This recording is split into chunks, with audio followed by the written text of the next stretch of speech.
officiel du rapport d'enquête finalisé, comme l'autorise l'article 9 du décret du 8 septembre 2004.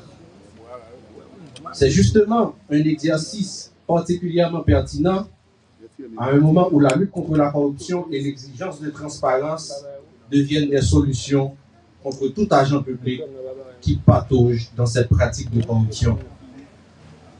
Mais bien avant de vous présenter les rapports et le discours du directeur général, en mémoire de nos ancêtres, nous faisons appel à Mme Valna Gilles pour cantonner avec nous l'hymne national, la Dessalinienne.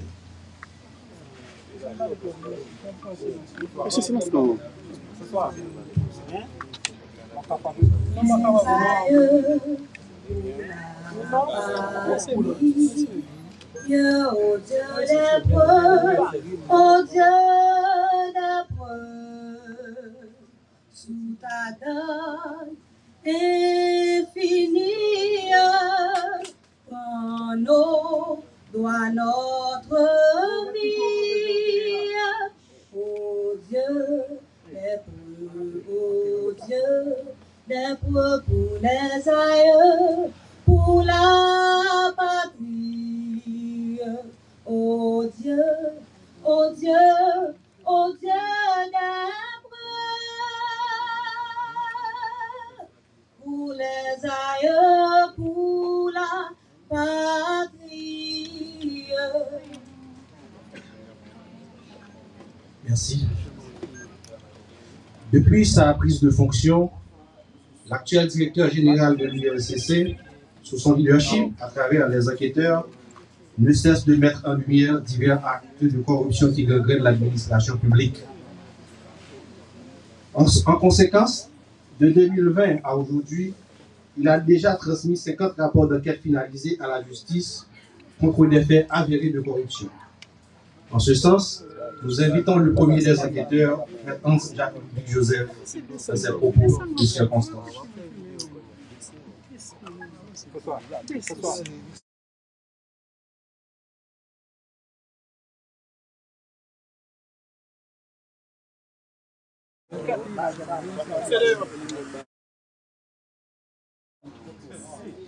Chers auditeurs de l'unité de lutte contre la corruption, mesdames, messieurs de la presse parlée, écrite, télévisée, en ligne, mesdames, messieurs, chers amis, Haïti vit l'un des pires moments de son existence. Un reculement démocratique inquiétant, une instabilité institutionnelle préoccupante, une crise sécuritaire étouffante, une situation humanitaire déshumanisante. Nos enfants, nos jeunes, nos filles, nos femmes sont tués, violentés, humiliés. Malgré ce tableau noir, triste, sans pitié, les opérateurs de la corruption continuent de multiplier les stratégies dans quasiment toutes les sphères de l'État afin de piller, de détourner, de saigner le trésor public avec le même cynisme et la même arrogance que les bandits armés. Que ceci soit clair, de notre lieu à l'UNCC, nous ne faisons aucune différence entre ceux qui nous terrorisent, qui assassinent la population civile, et ceux qui nous volent et qui s'enrichissent illicitement.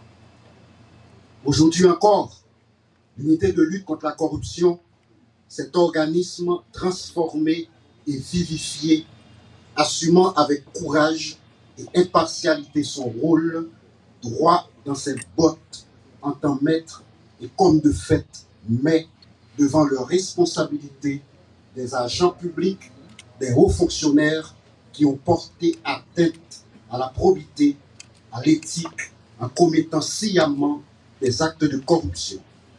6 rapports d'enquête dont les résumés exécutifs sont rendus publics aujourd'hui vont être remis au commissaire du gouvernement. Il s'agit des dossiers de l'ancien directeur général du LOFATMA, de l'ancien protecteur du citoyen, de l'ancien directeur de l'immigration et de l'émigration, des cadres de la direction de la DIE et des centres de réception et de livraison des documents d'identité et d'autres fonctionnaires dans les régions.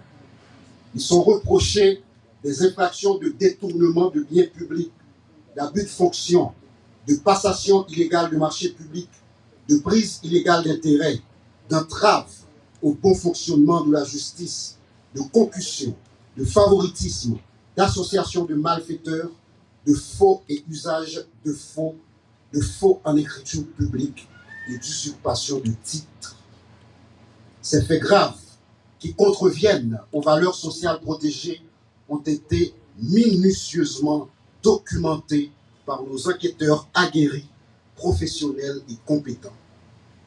Je voudrais à cette phase saluer le sens de l'engagement, le patriotisme, la résilience et la solidarité de ces hommes et femmes de l'ombre qui réalisent sous ma direction ce travail historique. Par leur œuvre, nous sommes en train de donner un autre espoir à ce pays. Ils font partie de ce groupuscule qui brandit très haut et avec fierté l'honnêteté et l'intégrité de la vie publique. De tels résultats, par ailleurs, ne sauraient être possibles sans le soutien combien précieux de nos partenaires techniques et financiers, notamment l'ONUDC. Leurs experts forment régulièrement nos enquêteurs qui sont plus que jamais mieux outillés pour conduire cette lutte acharnée. Je veux les remercier en ce sens. Par ailleurs, l'USCC veut saluer dans ce contexte très difficile les récents efforts de la justice dans certains dossiers de corruption qui tendent à lancer des signaux clairs de l'existence de magistrats qui ne s'alignent pas dans cette tendance générale de banalisation, de normalisation et d'institutionnalisation des actes de corruption. Il est plus que jamais nécessaire que ce bras technique mais autonome que nous sommes pour la justice, qui doit certainement rester indépendante, soit plus sollicité, car ce domaine est complexe et spécialisé. C'est d'ailleurs dans cette compréhension que l'État haïtien a créé l'unité de lutte contre la corruption. Par ailleurs, je note avec espoir la publication récente du décret portant création du pôle judiciaire spécialisé qui traitera des crimes financiers. Je porte aussi l'espoir que ce pôle sera rapidement rendu opérationnel et doté de ressources suffisantes et de magistrats compétents spécialisés en la matière et notamment reconnus pour leur intégrité et leur impartialité. Je termine mes propos pour rappeler que l'USCC, comme le hibou qui est son symbole, cherche avec insistance et perspicacité la vérité sur tous les scandales de corruption. Il existe des enquêtes plus complexes que d'autres, qui prennent plus de temps que d'autres. Je veux m'adresser aux dénonciateurs, aux lanceurs d'alerte. Soyez-en certains que toutes nos enquêtes aboutiront. Je veux parler notamment des enquêtes conduites sur le Fonds national de l'éducation, FNE, au niveau du Bureau de monétisation des programmes d'aide au développement BMPAD, des marchés de restauration de la police nationale d'Haïti, des fonds de développement et des collectivités territoriales, les FLDAT qu'on appelle communément fonds communaux, des enquêtes patrimoniales sur diverses personnalités politiques actuelles et anciens dignitaires de l'État. L'USCC qui, à partir de ce jour, transmet sous ma direction au total 56 rapports d'enquête sur des faits accablants de corruption, ne fléchit pas, ne transige pas, mais plutôt exige des comptes. Elle vient de déférer en état 3 anciens responsables des CRLDI après une enquête pénale, je dis bien pénale, approfondie, qui a duré plus d'1 an. Un pouvoir sans équivoque tiré de l'article 11 du décret du 8 septembre 2004. Pour les suites réservées à ce dossier, ainsi qu'aux autres, les yeux sont rivés sur le parquet de Port-au-Prince qui, comme l'ULCC, exécute la politique anticorruption de l'État. Enfin, chaque journaliste ici présent sortira de ces lieux avec un résumé exécutif de chaque rapport d'enquête, comme me l'autorise l'article 9 du décret qui crée l'ULCC. Nous décidons, et nous allons continuer à le faire, à impliquer chaque citoyen et chaque citoyenne dans cette croisade en faveur de la bonne gouvernance et de la redevabilité. Du haut de nos 20 ans à l'ULCC, nous assumons ensemble pour ceux et celles qui viendront après nous. On continue. Merci beaucoup. Merci au directeur général de l'ULCC, Maître Jacques-Ludwig Joseph, qui a rappelé l'importance de cet exercice, a exprimé sa fierté aux enquêteurs et a salué le récent travail de la justice concernant les derniers rapports de l'ULCC. À présent, nous tenons à énumérer l'ensemble des rapports d'enquête qui sont transmis à la justice aujourd'hui. D'abord, c'est le rapport d'enquête sur les missions officielles de l'ancien protecteur du citoyen Renan Edouville pour les exercices fiscaux allant de 2019 à 2024. Le rapport d'enquête sur les contrats de restauration conclus par l'ex-directeur général de l'OFACNA, Carl François. Rapport d'enquête sur des suspicions de corruption dans la production des passeports au sein de la direction de l'immigration et de l'émigration pour la période allant de septembre à décembre 2024, qui concerne particulièrement l'ancien directeur Stéphane Vincent. Rapport d'enquête sur l'utilisation des frais supplémentaires exigés des demandeurs de passeport pour la période allant du 1er janvier au 31 décembre 2023.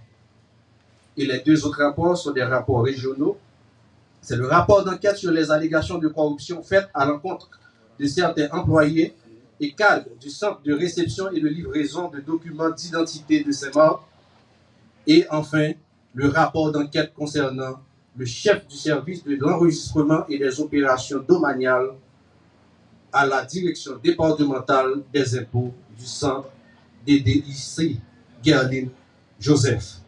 Nous tenons à remercier nos amis de la presse. Pendant que le protocole conduit le directeur général à son lieu sûr, maintenant, nous allons remettre à chaque journaliste un résumé exécutif de chaque rapport. Merci beaucoup.